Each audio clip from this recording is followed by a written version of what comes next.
Friends,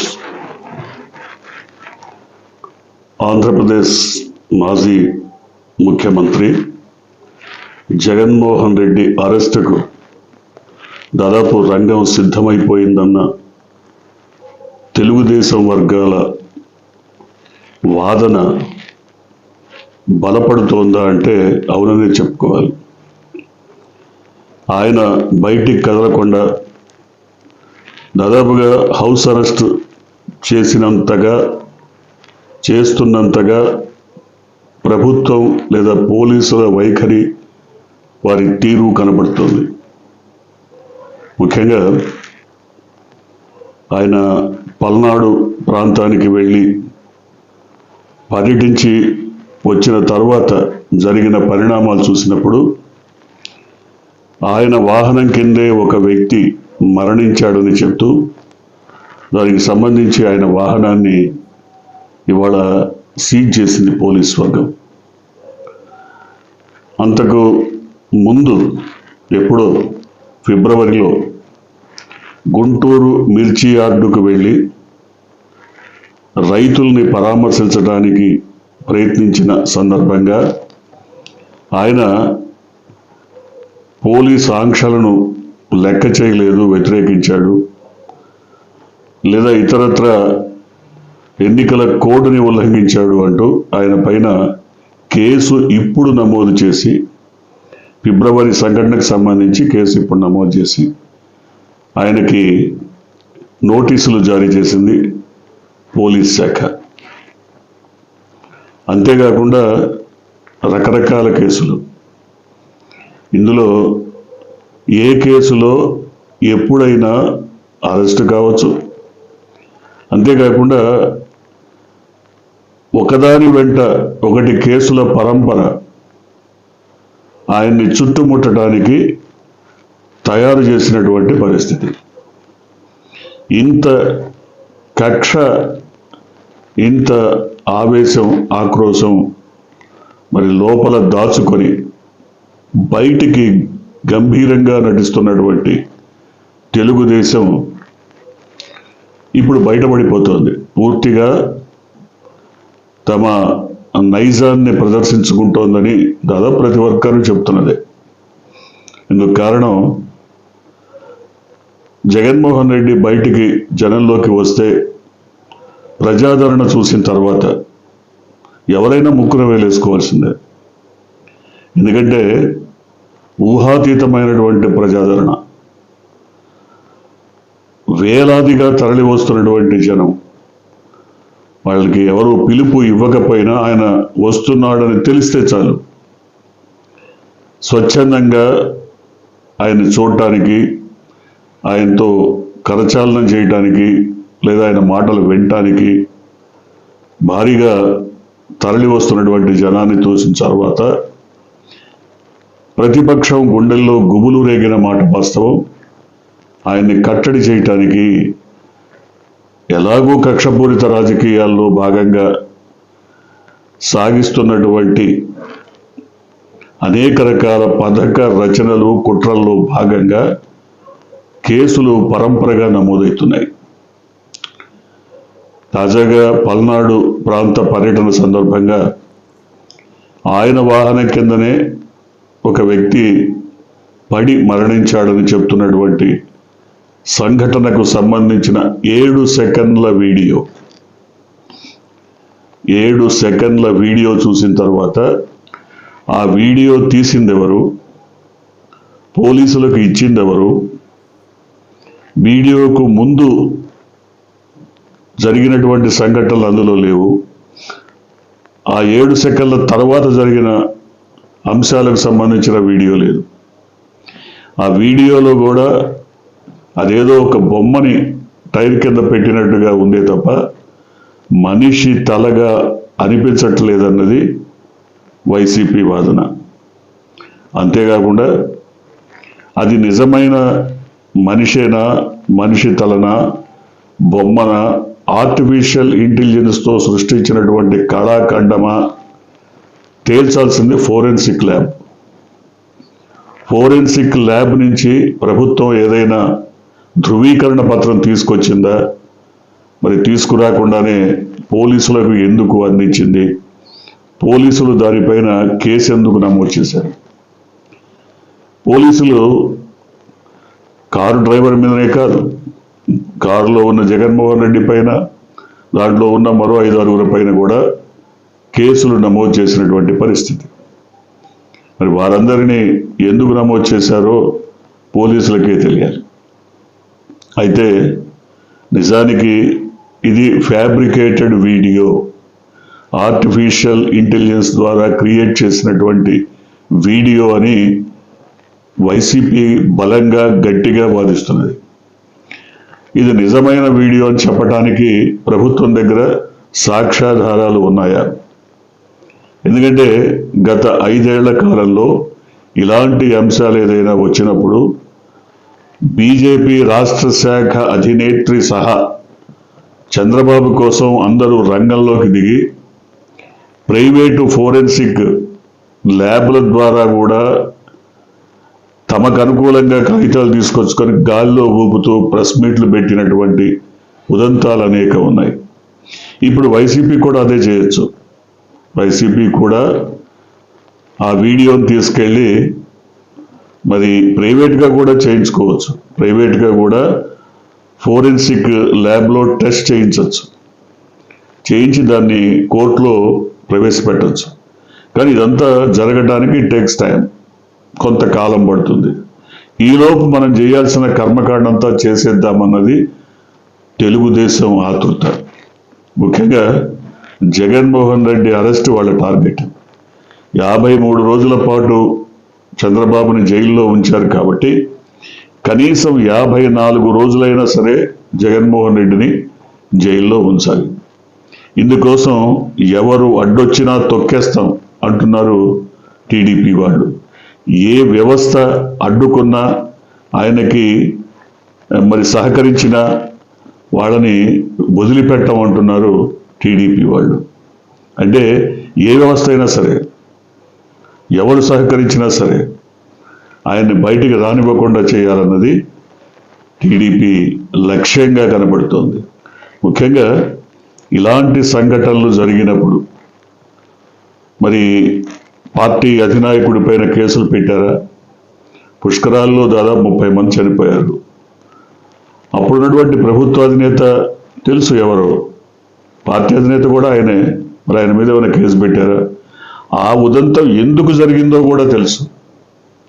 ప్రచార యావతో గేట్లు మూసేసి వీళ్ళ సినిమా ప్రారంభం అయిన తర్వాత గేట్లు తెరవడంతో ముహూర్తం ముంచుకుపోతుందని ప్రజలంతా ఆతృతగా గోదావరిలో దూకడానికి ప్రయత్నించి నలిగి చచ్చిపోయారు.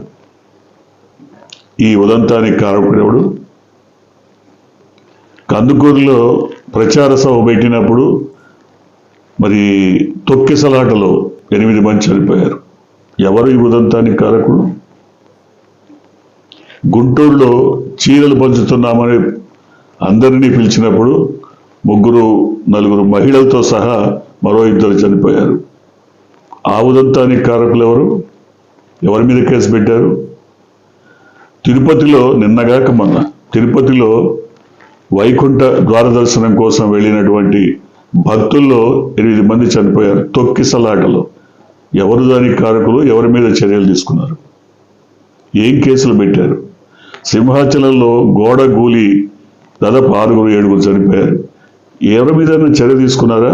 బాధ్యులైన మంత్రుల మీద ఏమైనా యాక్షన్ తీసుకున్నారా? కేసులు పెట్టారా? ఏమీ లేవే. మరి వీటన్నిటినీ వదిలిపెట్టి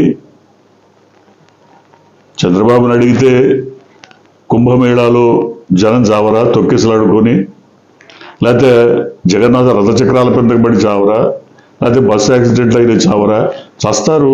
ఏంటి దానికి పెద్ద నా మీద కేసు ఎందుకు పెట్టాలి? ఇది ఆయన వాదన. హోంమంత్రి చెప్తారు అసలు మానవత్వం లేనటువంటి ప్రతిపక్ష నాయకుడు అని. ప్రతిపక్ష నాయకుడు అని ఆమె ఎప్పుడు అందు. పులివెందుల ఎమ్మెల్యే, మానవత్వం లేనటువంటి పులివెందుల ఎమ్మెల్యే ఒక మనిషి చనిపోయినప్పటికీ పట్టించుకోకుండా కారులో వెళ్ళిపోయాడు. అసలు ఇదే హోంమంత్రి ఒక 2 ఏళ్ల క్రితం ఏం మాట్లాడారు? చంద్రబాబు నాయుడు ప్రతిపక్ష నాయకుడిగా జనంలోకి వెళ్ళినప్పుడు లక్షల మంది, కోట్ల మంది తరలొస్తారని మీకు తెలియదా? మీకు ఇంటెలిజెన్స్ రిపోర్ట్స్ లేవా? తగిన మరి రక్షణ కల్పించాలని, రోప్ పార్టీస్ను పెట్టాలని మరి చర్యలు తీసుకోవాలని మీకు తెలియదా? మీరేం నిద్రపోతున్నారు అని జగన్మోహన్ రెడ్డిని ప్రశ్నించారు. ఇదే హోంమంత్రి ప్రతిపక్షంలో ఉన్నప్పుడు. మరి ఇప్పుడు ఇవాడే హోంమంత్రి ఇప్పుడేం చెప్తారు? మానవత్వం మరిచినటువంటి పులివెందుల ఎమ్మెల్యే. అంటే మీకో న్యాయం, ఇతరులకో న్యాయం. ఈ టీడీపీ చేస్తే సంసారం, అది వేరే వాళ్ళు చేస్తే వ్యభిచారం. ఇక్కడ 4, 5, 10 మందో చనిపోలేదు. అది పూర్తిగా జగన్మోహన్ రెడ్డి వెహికల్ తగిలే చనిపోయినారా అనడానికి ఎక్కడ సాక్ష్యాలు లేవు. ఈ పుట్టించిన సాక్ష్యం కూడా సరైంది కాదని వైసీపీ చెప్తోంది. ఎందుకని సరైంది కాదని చెప్తోందంటే, అంతకు ముందే 2 రోజుల క్రితమే పల్నాడు ఎస్పీ ఏం చెప్పారు? ఖచ్చితంగా ఒక ప్రైవేటు వాహనం తాగి తూలుతూ వస్తున్నటువంటి ఆ వ్యక్తిని తగిలింది, అతను కింద పడిపోయాడు, అంబులెన్స్లో గుంటూరు జీజీహెచ్కి తరలించారు, ఆ తర్వాత చనిపోయినాడు. ఇది ఆయన చెప్పిన మాట. ఆ తగిలిన వాహనాన్ని పోలీసులు సీజ్ చేశారు. ఇప్పుడు జగన్మోహన్ రెడ్డి వాహనాన్ని సీజ్ చేయటం కాదు, ఆ వాహనాన్ని కూడా సీజ్ చేశారు. అప్పుడు పంచనామా చేశారు. పంచనామాలో డాక్టర్ ఏం చెప్పారు? గుంటూరు డాక్టరు, కింద పడి దోక్కుపోయినాయి, స్వల్ప గాయాలు తగిలాయి, పెచ్చులుడిపోయినవి, చర్మం రాసుకుపోయింది తప్ప మేజర్ గాయాలు ఎక్కడా లేవు అని స్పష్టంగా పంచనామా రిపోర్ట్లో ఉంది. మరి వాటన్నింటినీ గాలికి వదిలేస్తారా? చించవతల పారేస్తారా? ఏం చేస్తారు? అంటే మీకు అవసరం ఉంది కాబట్టి మీ ఇష్టం ఉన్నట్టు ఇవాళ అన్ని వ్యవస్థల్ని మీ చేతుల్లో పెట్టుకున్నారు కాబట్టి, గుప్పెట్లో పెట్టుకున్నారు కాబట్టి అన్నింటినీ మార్చేయగలుగుతున్నారు. మరి వీటిని ఏం చేస్తారు? నిజానికి ఆ 7 సెకండ్ల వ్యవధి గల వీడియో ఎవరు తీసుకొచ్చారు, ఎవరు పోలీసులకు అందించారు, దాన్ని మరి పోలీసులు ఏ విధంగా నమ్ముతున్నాయి? అది రిలయబుల్ సోర్స్ ద్వారానే వచ్చిందా, రాలేదా? దీన్ని ఎందుకు పోలీసు బయటికి చెప్పట్లేదు? చెప్పాలి కదా. రిలయబుల్ సోర్స్ ద్వారానే వచ్చింది, ఇది వాస్తవము, దీనికి ముందు ఈ వీడియో ఇది, వెనక వీడియో ఇది చెప్పాలి కదా. ఎక్కడ చెప్పట్లేదు. అంటే దీని ద్వారా చెప్పదలుచుకుంది ఒకటే. ఇవాళ ఈ మొత్తం అంశం చూసిన తర్వాత మనం అర్థం చేసుకోవాల్సింది ఒకటే. జగన్మోహన్ రెడ్డి అరెస్టు లేదా ఆయన్ని జనంలోకి రానివ్వకుండా కట్టడి చేయటానికి మార్గం ఇదొక్కటే లక్ష్యం. ఎందుకంటే ఆయన జనంలోకి వస్తే తప్పకుండా భారీగా జనం ఆయనకు నీరాజనం పలుకుతారు, ఆయన వెంట నడుస్తారన్నది అర్థమైపోయినటువంటి విషయం. దీంట్లో కొత్తగా చెప్పాల్సిందే లేదు. అయితే ఇప్పుడు సీజ్ చేసినటువంటి వాహనం ప్రభుత్వం ఇచ్చిన వాహనం కాదు. నిజానికి Z+ సెక్యూరిటీలో ఉన్నటువంటి ప్రతిపక్ష నాయకుడికి, మాజీ ముఖ్యమంత్రికి Z+ సెక్యూరిటీ ఇవ్వాలి, రోప్ పార్టీ అరేంజ్ చేయాలి, తర్వాత బుల్లెట్ ప్రూఫ్ వాహనం ఇవ్వాలి. ఇది నిబంధన. ఎవరి కోసం పెట్టిన నిబంధన కాదు. ఏ మాజీ ముఖ్యమంత్రికైనా చట్ట ప్రకారం అందజేయాల్సినవి ఇవి. వీటిలో ఒక్కటి కూడా ఈ రాష్ట్ర ప్రభుత్వం జగన్మోహన్ రెడ్డి గారు ఇవ్వలేదు. Z+ సెక్యూరిటీలో పోలీసులు ఉన్నారు, రోప్ పార్టీ అసలు కనుమరుగైపోయింది. ఎక్కడో పాతకాలపు 1945 నాటి బుల్లెట్ ప్రూఫ్ వాహనాన్ని, అది కదలదు, మెదలదు. ఒకవేళ అది ఎక్కడన్నా నడుస్తూ ఆగిపోతే డోర్స్ లాక్ అయిపోతాయి, లోపల ఊపిరాడకు చచ్చిపోయే పరిస్థితి. అంటే ఇదొక రకంగా సైంటిఫిక్ కిల్లింగ్. సో అటువంటి వాహనాన్ని ఇచ్చి జగన్మోహన్ రెడ్డిని ఇబ్బంది పెట్టినప్పుడు ఆయన స్వయంగా తన ఖర్చుతో, సొంత డబ్బుతో ఈ బుల్లెట్ ప్రూఫ్ వాహనాన్ని కొనుక్కున్నారు. దీన్ని ఇప్పుడు సీజ్ చేశారు. అంటే ఆయన బయటికి తిరగడానికి, ఆయన వాహనంలో ఆయన తిరగడానికి కూడా అంగీకరించినటువంటి ప్రభుత్వం, అడ్డంకులు కల్పిస్తున్నటువంటి ప్రభుత్వం. ఇప్పుడు అంతిమంగా జరగాల్సింది ఒకటే, అంతిమంగా జరగాల్సినటువంటి అంశం ఒకటే. ఆయన ఒకవేళ ప్రజల్లోకి వెళ్ళాలి అంటే పోలీస్ వలయం లేకపోయినా, రక్షణ లేకపోయినా మొండిగా ధైర్యం చేసి కాలినడకన జనంలోకి వెళ్ళే పరిస్థితి తీసుకొచ్చారు. ఇవాళ ఆయన కాలినడకన వెళ్తాడు, తప్పకుండా కాలినడకన ఆయన జనంలోకి వెళ్ళే అవకాశమే కనబడుతోంది. ఎందుకంటే బుల్లెట్ ప్రూఫ్ వాహనాలు అందరి దగ్గర ఉండవు, ప్రైవేట్వి దొరకవు, వాటిని నమ్మటానికి వీల్లేదు. కాబట్టి మొండి ధైర్యంతో ఏదైతే అదైందని తెగింపుతో ఆయన ప్రజల్లోకి కాలినడకన వెళ్ళే పరిస్థితి కల్పిస్తున్నారు. ఇదే కనుక జరిగితే ప్రజల్లో మరింత రెట్టింపు ఉత్సాహం, ఈ ప్రభుత్వం పైన రెట్టించినటువంటి అసహ్యం, ఏహ్యభావం, వ్యతిరేకత, నిరసన కలిగేటువంటి పరిస్థితులు కనపడుతున్నాయి. ఇవి కోరి తెచ్చుకుంటున్నవి ఈ ప్రభుత్వం. తిరగనేయండి, ఆయన తిరిగితే తిరుగుతాడు, మీకేంటి నష్టం? అసలు ఆయన వాహనాన్ని సీజ్ చేయటం ఏంటి? మీరు ఆల్రెడీ ఒక వాహనాన్ని సీజ్ చేశారు, మళ్ళీ దీన్ని సీజ్ చేయాల్సినటువంటి అవసరం ఎందుకు వచ్చింది? సీజ్ చేయకుండా కూడా మీరు ఇన్వెస్టిగేట్ చేయొచ్చు కదా, వాహనంతో ఏం పని?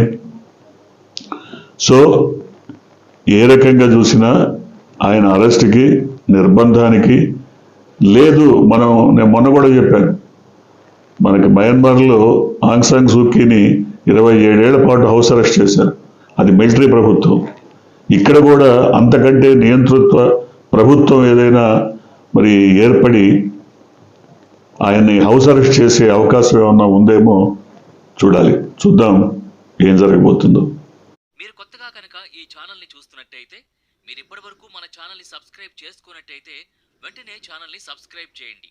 వెంటనే వీడియోని లైక్ చేసి షేర్ చేయండి. బెల్ ఐకాన్ని